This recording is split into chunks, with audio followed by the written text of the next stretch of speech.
Everyone, hope everything is going well. Today we have a new guest. He is Victor from the Rookie Card Specialist on YouTube. Victor, thanks for coming on. Thanks for having me, Raul.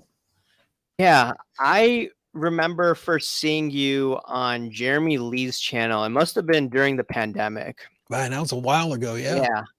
And I was thinking, man, I really like this guy. I didn't have you on for the last few years, and I'm thinking, yeah, I need to bring you on, and I've seen your videos. So just a little bit about your not your comments, but a little bit about your collecting. How did you get into this hobby? Man, it was basically, as a kid, growing up with the food and beverage issues at a very young age. That's what really started it all for me. And it kind of evolved from there. My dad introduced me to packs of baseball cards, back in 1981. And it really just evolved, took off from there. And by 94, I decided to become a dealer. And I was doing card shows in the local Chicagoland region here. I grew up in Northwest Indiana, so a lot of it was local shows. I used to do like the Orland Park show. I think that one's still going on even today. Yeah. That thing's been going on for decades now. But I did the card show scene for quite some time, but I had to, I had a family to raise. I had a career that was just starting off, and I found it more and more difficult just to be gone every single weekend. And I decided in 2004 to step down. Unfortunately, man, and the thing that I regret the most is, out of frustration with the hobby, I ended up selling everything I had to a dealer friend of mine, and I walked away with very little cards in my PC. When did you start getting back in again then? I stepped down again in 2004, and I picked it up again in 2014. I was going through a pretty rough season of my life where I was kind of just like burned out with things. And, I raised 5 kids and working long hours at the railroad. And it just got to the point where I was just burned out, and I was in a really dark season of my life. And, a friend of mine ended up, telling me, Victor, all I ever see you do or talk about is work, man. That's all you do. Do you ever relax? Do you ever do anything for fun? Do you have any hobbies? And that's what really, I was like, man, no, he's got a point, and life can't be all serious all the time, and work all the time. Right. And I ended up, trying different things, and I ended up falling back in love with sports cards. I went to YouTube and I did a search for baseball cards, and my YouTube channel by the name of Baseball Card Junkies TV was the first video that YouTube offered me. And I clicked on an episode, and they were talking about rookie cards of the 1980s, and that was just like, I was hooked, man, right there, like a fish. I was back. Right. You know what I'm saying? There you go. Go. Let's take a look at some of the comments. I don't know the context, but Brendan Ryan says, I think Victor's onto something with his Dinger Samurai Rally hat insert card idea. That was my video I dropped today. Yeah. Oh, okay. I didn't get a chance to see it. Okay. Yeah.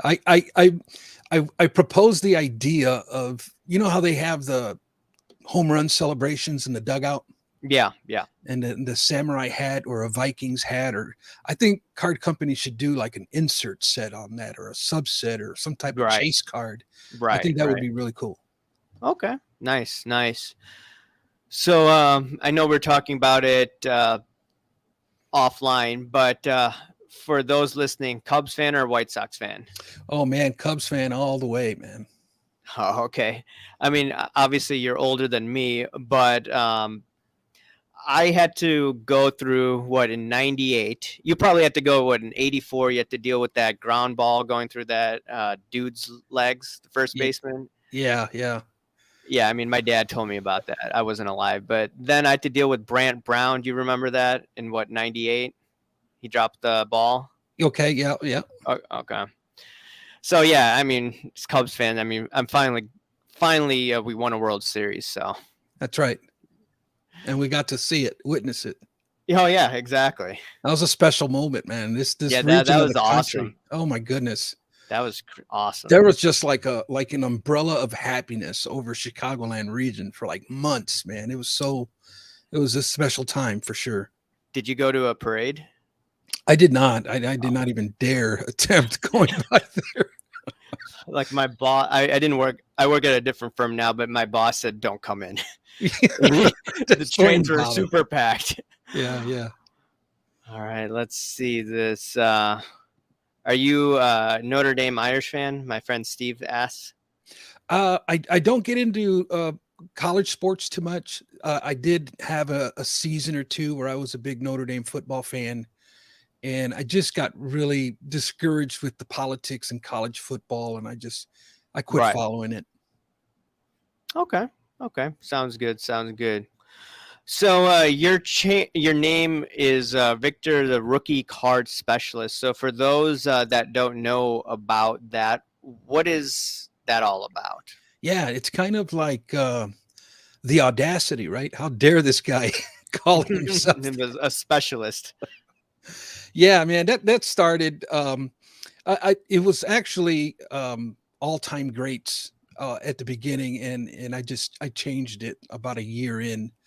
Uh, Okay. but but it really it started with the when I came back to the hobby. Okay, 2014.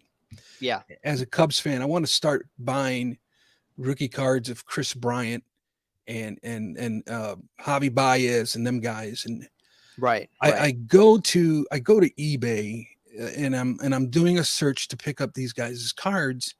And I got really confused because everything on eBay is considered a rookie card. When you punched up Javi Baez rookie card, you had like a 5-year span of cards on eBay, and everything was listed as a rookie card. And I know in 2004 where we were at in 2004, and I'm like, how the heck can somebody have 5 years worth of rookie cards? This is just crazy. And I did notice that some of the cards had a rookie card logo on it. So I started doing some research and I started digging into this logo thing. And what I ended up finding out through forums and that sort of thing was there was a lot of people in the same boat that I was in, and we were just kind of like frustrated and confused because we just recently got back into the hobby, and this whole rookie card situation was just very, very confusing. So I dug deep, and the information that I started finding out was amazing. And the thing is I started researching. Nobody was really talking about this kind of stuff. Nobody was really creating content about this topic. And so I started a website in 2016, and that kind of became my platform, right? My sounding board where I was just writing my thoughts. I was writing down articles on the things that I was discovering, and one thing led to another, and it's just like I was doing like this investigative journaling per se, and Right. the Right. more I dug, the more I was finding out, and what appeared to me is just a big scam in the hobby that's happening. I think a lot of it has been partly the hobby's fault, but partly manufacturer's fault as well. And so in 2020, you know, it's kind of hard to get views on a website if you're not affiliated with any big company.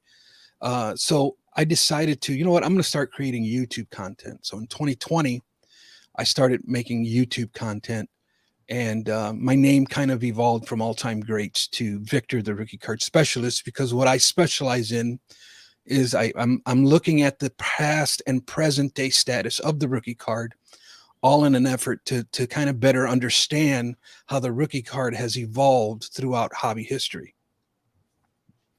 Okay. Okay. So now, when looking at the iconic great cards, I mean, there's always discussion. For instance, what the Star 84 card of Jordan Yeah. versus the Fleer 86 card. what would you consider the real rookie based on all the information that you have come up with? Yeah. I still consider the 86, 87 Fleer the true rookie card. And it's only because of, the history of a Star Corporation company is not a solid one. A lot of rookie card guidelines throughout the 80s has been established with, proper distribution has always been a big part of it.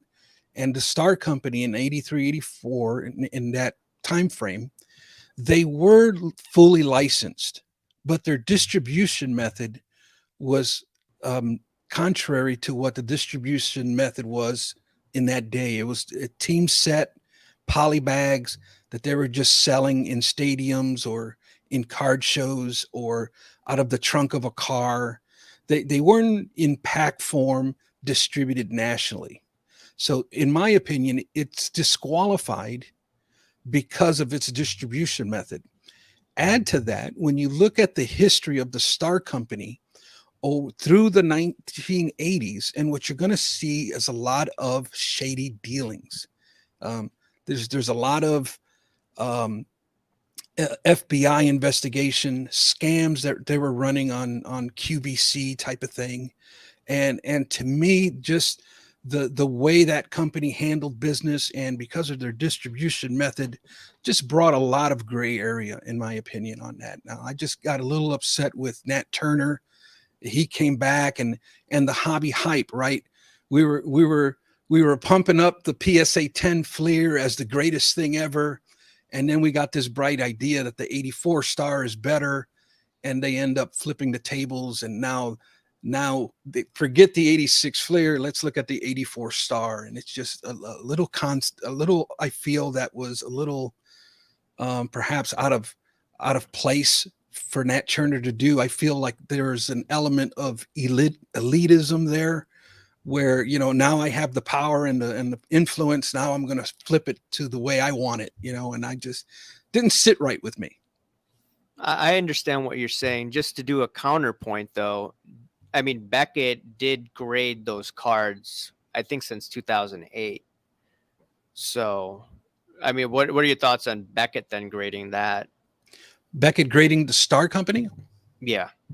Yeah, it doesn't surprise me. But I know on the flip side of that, PSA stopped grading them for the counterfeit issues and the whole FBI investigation. And as far as Beckett always graded them, so Beckett never really retract their stance on it. Okay, I see what you're saying. Yeah, I was trying to do some digging on this. I think PSA, they didn't have a good understanding, like you said, of what's a counterfeit from what's a real card. And then they had one of the guy, I think I did a research on this. He worked, I think, at one of the printing companies, so he knew the ins and outs, and he gave Beckett instructions. And I think he's worked with PSA indirectly. So I think now they have a better hold, hopefully, yeah. right, for those that are getting those cards graded. It's a fabulous card. Don't get me wrong. You know what I'm Yeah, saying? It's one, man. If right, I could afford it, I would love to have it. But right, right, here's my thing: we can't disqualify the 86 Fleer because that's not fair to collectors who have invested money into the 86 Fleer. We can't say, "Oh, this is garbage," because this is the true. And I just think that ethically is not fair to the hobby. Let's acknowledge that, right? We're going to do some work in cleaning up the 84 Star and kind of get to the bottom of things, and let's right. acknowledge it for being a great card. But don't disqualify one to call this one now the true rookie card. Right. I mean, I think the main problem that I would have, I'm just speculating. I'm just wondering how many people had inside knowledge that Nat Turner would be officially allowing PSA to start grading these, and people who had that inside information were just buying up those cards and then, Yeah, getting those graded. I think that's my main issue. yeah, Now, hopefully that's not the case, but makes you wonder, don't it? yeah, exactly. Get my tinfoil hat on as usual. All right, my buddy Hobby Shark, he says, "Hey Victor, with ultra modern cards like Lamelo Ball, would you say the first officially printed rookie card should be the most significant among the multiple dozens we are seeing?" Yeah, I think, I don't think there's that much of a problem with basketball as there is in baseball. Basketball is pretty cut and dry. They have um, card manufacturers have exclusive rights to print the rookie cards of their rookie players. It's in baseball where we really find a lot of muddied waters. Um, I do have an issue with Panini printing up all of these draft picks, a collegiate product, and they're putting rookie card um, identifiers on them, and I think that's out of order. That shouldn't happen. Okay, makes sense. Makes sense. All right, I'll ask you another card that's in debate: 51 Mantle versus 52 Mantle. Yeah, that's 100%. 51 Mantle is the true rookie card. Now, the 52 is the first Tops card, and we can respect that and identify it as that. But and it's probably uh, more eye pleasing, right? Nicer, but that's subjective, in my opinion. To me, I like the Bowman 51. To be honest with you, not just because it's the rookie card, but I think it's also a very nice design card. And so those are subjectivity issues. And the big issue I believe that the hobby has is in just proper language of rookie card usage. And that's how come I've in the work that I do, I typically bring lines of clarity on which cards are which. Okay, makes sense. Makes sense. I'll ask you another one. Or, well, I put the other one upstairs, but this is what, a 1983 Ryan Sandberg card Yep. and tops. And he has, I don't know if you know this, but he has some other cards. I think it's what, a 1981 TCMA rookie and then a 1980 as well. That's in his minor league. So when it comes to all of that, I mean, I'm just wondering, if someone is either speculating or if they're a collector, how do you go about that? Because I'm looking at Trout, for instance, and that card that Vegas Dave sold. And I think, was that a minor league card? That was a prospect card. There's a prospect card. So how do you determine, okay, which Mike Trout card is that collectors will flock to or investors? And I'm looking at this Ryan Sandberg card.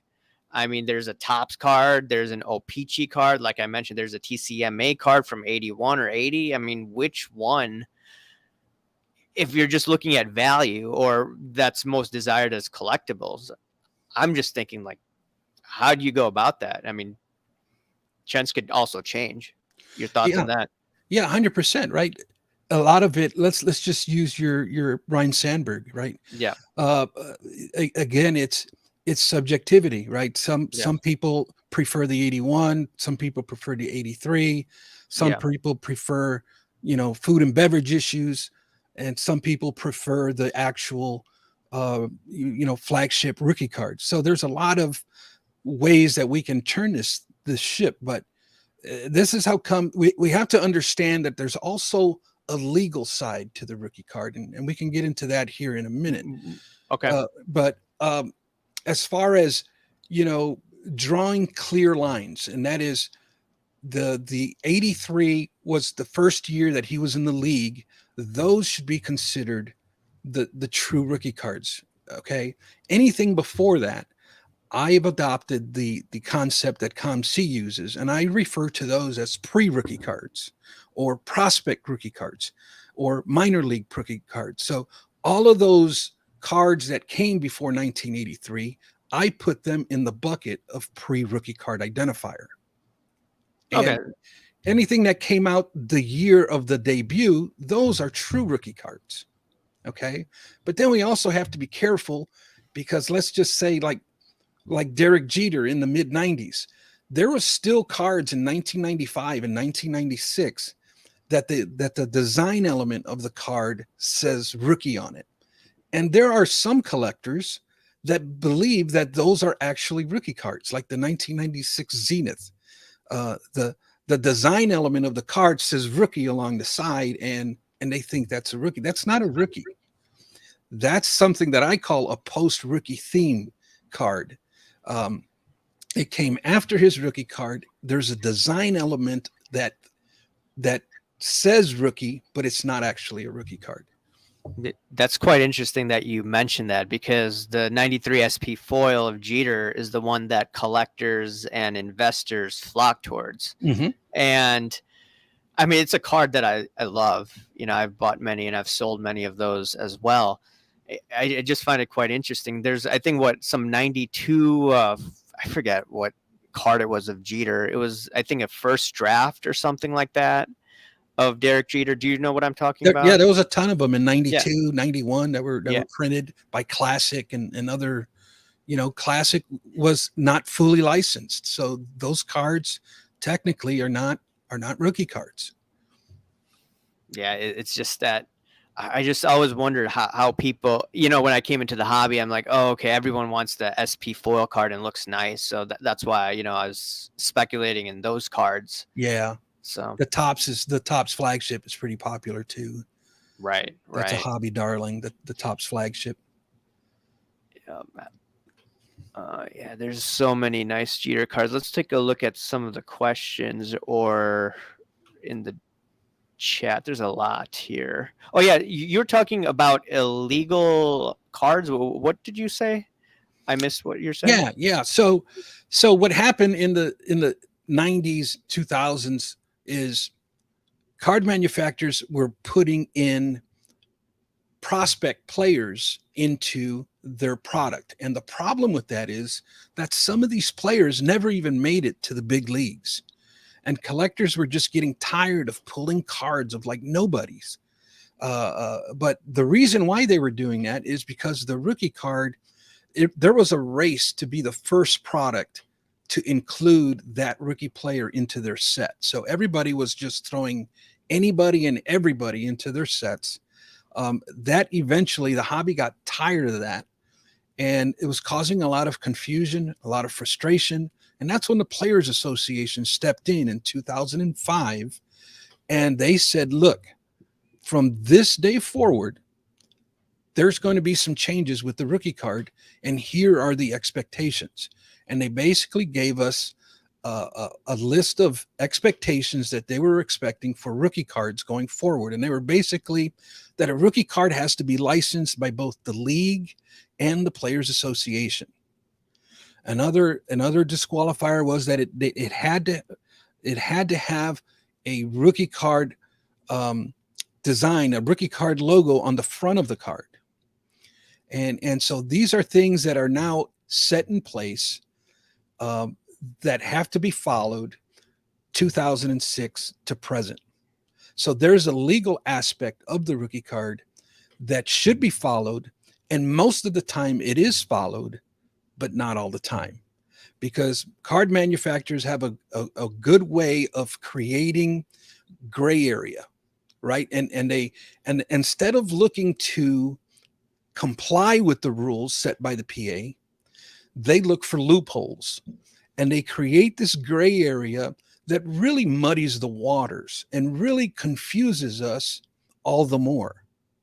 And so it's gotten to the point where the waters have been so muddied that I believe that the hobby has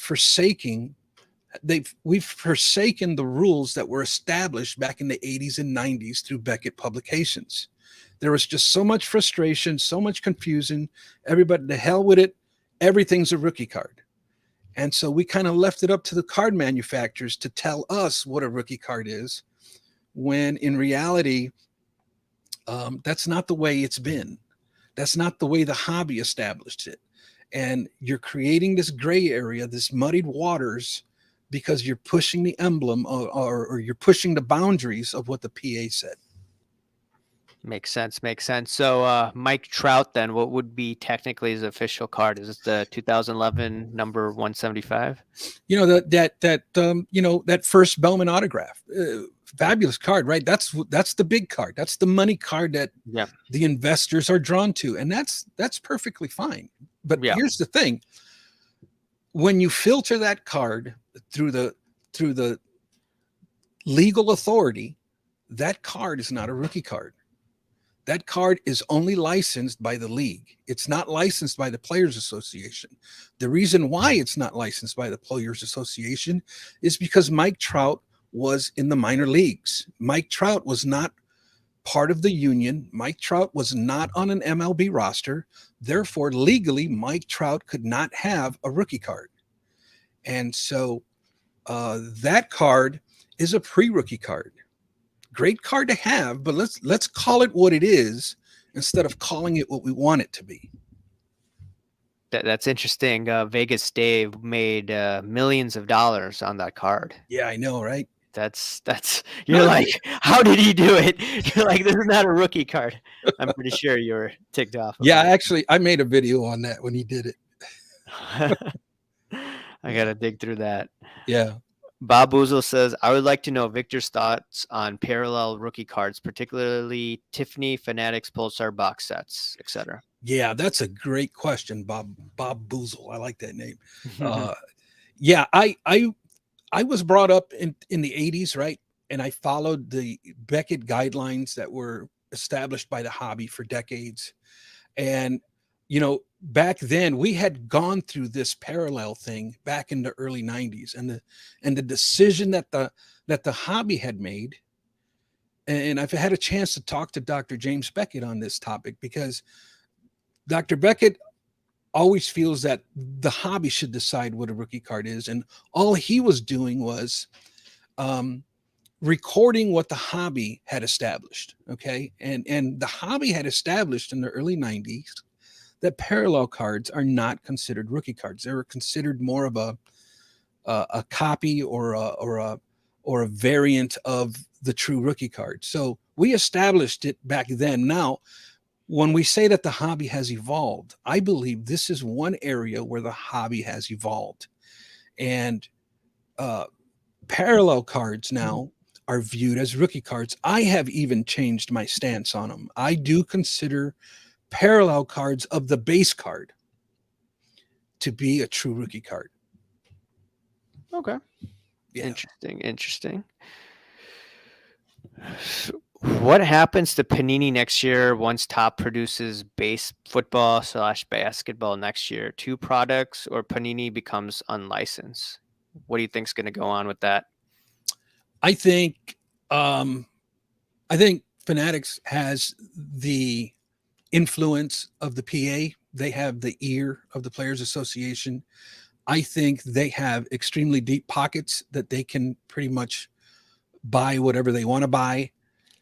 I think they will try to pursue Panini and purchase their rights. Now, will it happen? Will Panini sell out, or will Panini be the thorn in the side? That, to me, is going to be the big question. I think if Panini decides to stand firm, there's going to be a lot of unlicensed product for the next 2 years until Panini actually loses the license. And so, I'm not a fan of unlicensed product. And there's a large, I would say the majority of the hobby is not fans of unlicensed product. It's a concept they've been trying to push down our throats for decades. And I don't care what they try or how they try to package it. It just does not hold long-term value. And it's extremely hard for them to move unlicensed product unless there's like this big rookie hype thing going on, right?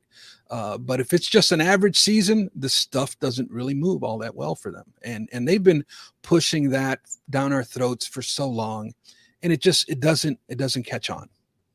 So I take it that you're not a fan of Leaf trading cards. I've got on Brian Leaf on my channel once, and I have bought like a lot of Patrick Mahomes Leaf cards, cards. So you're not a fan of Leaf? I'm a fan of, I like Brian Gray. He's all right in my book. I love I think he's hilarious. I think he's a strong hobby voice. I'm not a fan. I don't care what brand or manufacturer. I'm not a fan of unlicensed product. Okay. Fair enough. Bob Boozle asks, why would the Players Association care about rookie cards? Well, that was because they want to be able to control that. Beckett Publications was controlling that, and even in an interview that I did with Dr. Beckett, he was telling the story of how the PA was pursuing him for several years, telling him, that they don't want him to dictate what a rookie card is, that they want that. They want the rights to dictate what a rookie card is. And I believe it's because they wanted to plaster that rookie card logo on everything. And that's how come, the biggest heartburn that I have is, putting rookie card logos on inserts and subset cards. That had never, ever been the case in the past. That has never been accepted as, a rookie card logo on an insert and a subset is something that recently has taken off in 2015, 2016. But technically, traditionally, historically, that has not been the case. And that, I think that was all part of Fanatics' strategic plan, because they know that RC logo is going to sell product. And that was their plan, was to just plaster that thing on everything. And that's how come we have ultra modern ball players like Shohei Ohtani, who has 2,870 cards produced of him in 2018, and all of them have a rookie card logo on them, and all of them are thought of to be actual rookie cards, when historically and traditionally they are not. Most of them are not. So what Shohei Ohtani rookie card should be bought? If Well, you're a collector, investor, whatever. yeah, and it depends, you buy what you like. Okay. But Right. here's the thing. I've created the 10 commandments of the rookie card. And what I do, it's basically the concept of what the hobby has established. And Right. then the other 5 rules are what the PA has established. And so I take the card in question and I filter it through the 10 commandments of the rookie card. And by doing so, I'm able to determine which cards are truly rookie cards and which ones are not. So like Shohei Ohtani, I can narrow it down without parallel cards. There's 36 cards that actually fall into the criteria of a true rookie card, whether it be old guidelines or new guidelines. And so in that aspect now, okay, I can take those 36 cards. Which ones do I like the most? And that's the ones I choose. That's Makes how I sense. do it. Okay. Makes sense. Makes Mhm. sense. Brendan Ryan says the 2010 Bowman Platinum Trout rookie card gets no hobby love. All right. Zach and Porter says, good evening. Big fan of Victor. Have a great night. Well, Thank you, thanks Zach. for coming on. So now it's show and tell time. Do you have some of the cards that you want to show that you Um, have? just a recent pickup. Yeah, I you also, pick up, or if you have some of your nice PC cards, if you have it right in front of you, one that's of fine. my If not, recent pickups is the okay. 93 Power in the Key Michael Jordan. And I'll tell you what I PC real quick, Rollo. Okay. I like rookie cards of Hall of Famers in all of the sports, right? But I'm Yeah. also, fortunately or unfortunately, depending on how you look at it, I'm a big PSA set registry guy. Okay. So I will take like the PSA set registry for Derek Jeter's rookie cards, and I will complete that set registry. And then I'll move on to other players, Frank Thomas or Kobe Bryant, and I bounce around and completing those set registries of these players' rookie cards. And that's really my bread and butter, what I love doing. But I also, I love collecting players that mean something to me, like Roberto Clemente. I have a set registry going for Roberto Clemente. I also Yeah. like Michael Jordan. I have a ton of Michael Jordan stuff. I also like rare Sammy Sosa insert cards. And that's basically the gist of my PC. And it's not, I'm the type of guy. I'm a lifer. I'm an old guy, right? But I like everything from vintage all the way up to ultra modern. You know, I also like collecting the young stars as well. Okay. Okay. Fair enough. USA Patriot says, good guess tonight, Rahul. Yep, indeed. Let's take a look at some of the other comments here. Hobby Champ says the PA allows these companies to destroy the rookie card. So I think what they say is completely irrelevant in the rookie card discussion. What do you say to that? Yeah, I think there's some truth to that, but I think that's how come, you know, we have to determine within ourselves, within the hobby, right? We have to resurrect the guidelines that had been established by the hobby and intertwine those with the regulations put out by the PA. And through that, now we need to reestablish. There needs to be what I call rookie card reform in order to reestablish some boundaries on this rookie card thing, because everything and anything cannot be a rookie card, and that's kind of where we're at, unfortunately. Okay. Okay. Yeah, I wanted to touch base now into baseball, and I think you were on with Dr. Beckett. Was it last week? I remember, Yes, yeah, on hobby hotline, yeah. yeah, Hobby Hotline, Bench Clear Media. I saw it on that channel, and you guys were talking about the baseball. I mean, how the changes are happening in baseball. So, for those that didn't catch it, what are your thoughts on the new rules, the DH and the NL, and then the time clock? That when I just watched the game for the first time, I was shocked. I'm like, wow, there's Yeah, like a shot clock or yeah, something. That was quite interesting. yeah. Well, like, you know, like I think like a lot of us, you know, I was presented with the changes during the off season, and I was a little hesitant, right? Because it's change. We're really making some big changes to the game. And but I'm, you know, I'm one where I've made a career out of embracing change. In my profession, I grew up with a bunch of the boomers, right? And then we had a movement of technology coming into my industry. And a lot of the boomers were like, no, there's no way I am touching a computer, right? There was just, they weren't doing it. But I was the young guy, right? So they says, hey, give it to that guy. I'm not the one. So I'm one that I always embraced technology. I always embraced change, and I learned it, and then I taught them how to use it. And so I've made a decent living embracing change. And so with this concept with baseball, man, I was hesitant. I didn't care for it. But now as I'm watching it unfold, I'm liking what I'm seeing. I think the pace of game is tremendously um, faster. I think they're saying like 30 minutes faster, right? And I just think our society today, we're fast paced, man. We're, you know, YouTube shorts.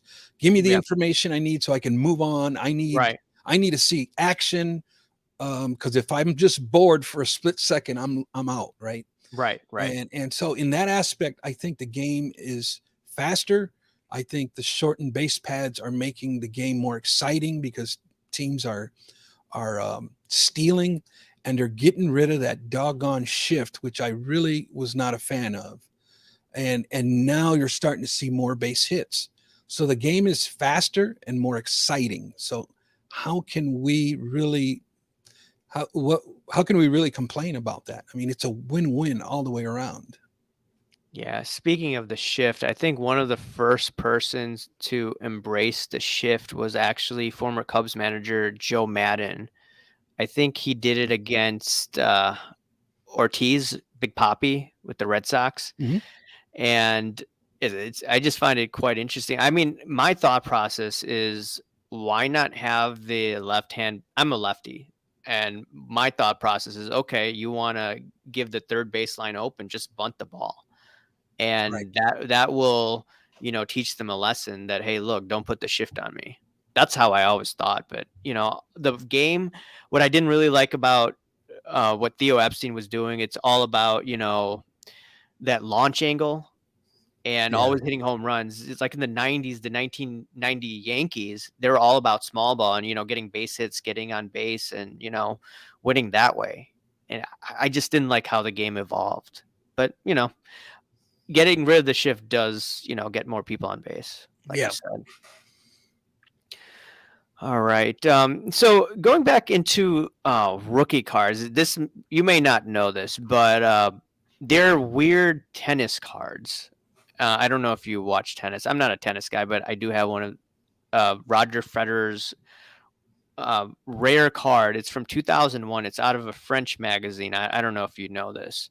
I do not. You do not. Okay. Mm. So there's a bunch of these cards of Roger Federer. There's 2003 Net Pro. Those were, I think, selling like crazy during the pandemic, or 2002 Net Pros. And Mhm. then there's a card out of London. And then, like I said, there's this 2001 card out of a French magazine.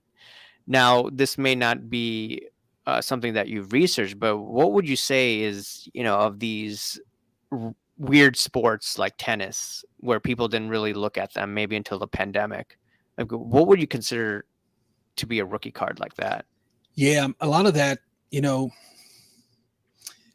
is there really a niche of collectors for that type of product? Is my first question. And if so, how big is it? Is it big enough to where we have to create pack product, or is it something that we can just do like an online exclusive, right? And Hmm. just offer it up to collectors in that distribution method. Is it something that we really have to put on Walmart shelves? I don't know. I don't know a lot of people in my circles anyways that even pay attention to tennis. Right. Me personally, I don't either. The only tennis card I have is a Serena Williams alleged rookie card, and I don't know. I never really studied that, but I think if we were to print that type of product today, we would still have to follow the same criteria established by the legal authorities. And so, then is it licensed by the PA? Is it licensed by the league? And take it from there. Okay. Makes sense. Makes sense. I think going to a new topic, I think I saw you at a show. It must have been a year ago. And I was thinking, wait, is that Victor? But I think it was you, but I didn't approach you. But I know you go to quite a bit of shows. What's the last show that you've been to? The last show that I went to was the Chicago Spectacular. Actually, I think that was last Last month. month. Okay. Yeah, What yeah. what did you observe there? What did you see moving, or what did you buy as well? Um, what I purchased was I like dollar box stuff that I typically flip in my eBay store. But I did pick up some pretty cool rookie cards of Tim Duncan, Yao Ming, that type of thing. Dwayne Wade, in PSA formats, right? So, uh, but as far as what I noticed is uh, there was a lot of people there, man.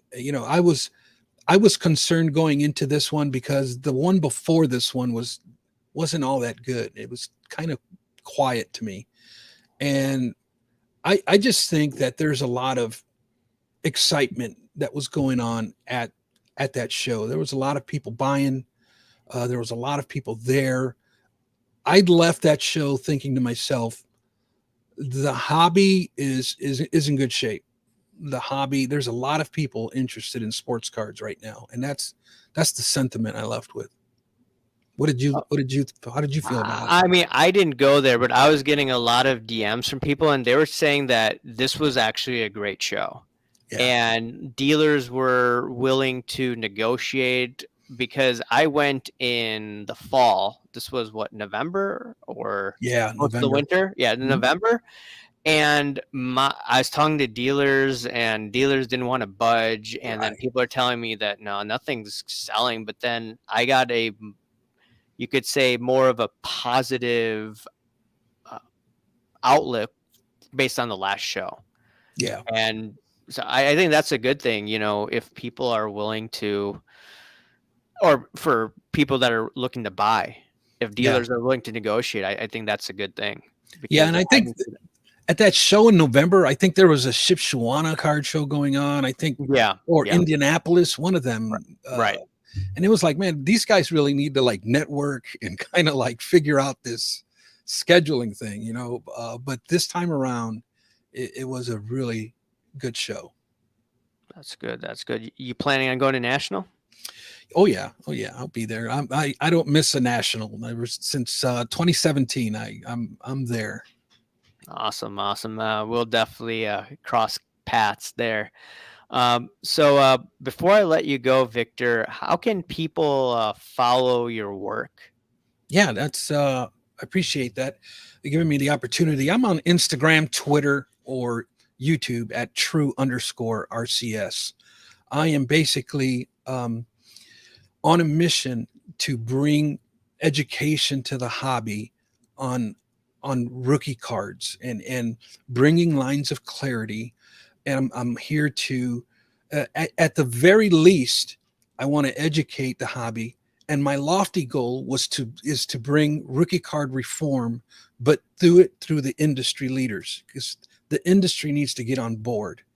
And I that's basically um, my mission, the purpose, or the theme of my content. And I really appreciate Raul bringing me on today.